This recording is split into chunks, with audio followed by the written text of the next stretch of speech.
Asia, I mean, the Chinese smartphone manufacturers have an 80% market share, if not higher, and I suspect that's going to be a real problem for Apple in the next 5 to 10 years.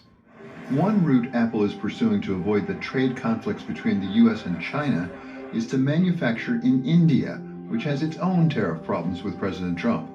But even putting that to one side, McGee says India may not be the success story it appears. There's more hype than reality in terms of manufacturing in India. Really, they haven't moved the depth and breadth of the supply chain. What they've moved is assembly. And because people largely don't know just how gargantuan Apple's operations in China are, their investments in India can look like a big deal. So just a few months ago, for instance, Apple's Taiwanese partner was investing into India, and they were making dormitories to house 30,000 workers. Well, to any American listener or reader, that sounds like a huge investment until you remember that Tim Cook's own estimate of how many Chinese people are in the supply chain is 3 million, right? So what's 30,000 out of 3 million? That's 1%. The investments in India need to be on a staggeringly different scale for the country to really replicate the depth and breadth of the supply chain.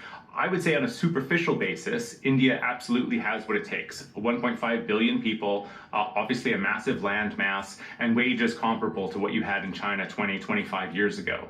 Unfortunately, the differences between China and India are more profound the more seriously you look at this issue. So, the missing topography of Apple that my book really contributes to is an understanding that Apple didn't move to China because China offered competence. Apple moved there because Apple was able to build the competence, right, by training millions of people, by investing billions of dollars, by installing machinery on production lines that otherwise wouldn't be able to afford to do it. Now, Apple can do the same playbook in India. However, who's going to build the 8-lane highways from the factories to the ports? Who's going to build the high-speed rail? That's not something Apple can do. So I think there's great potential for India to be an enormous and successful partner to Apple, but it's going to take a lot from New Delhi or the governors of Tamil Nadu or Karnataka in order for that to make sense. Apple can't just write a blank check. They need government support, and negotiations for this probably have to happen at the level of New Delhi, Beijing, Washington,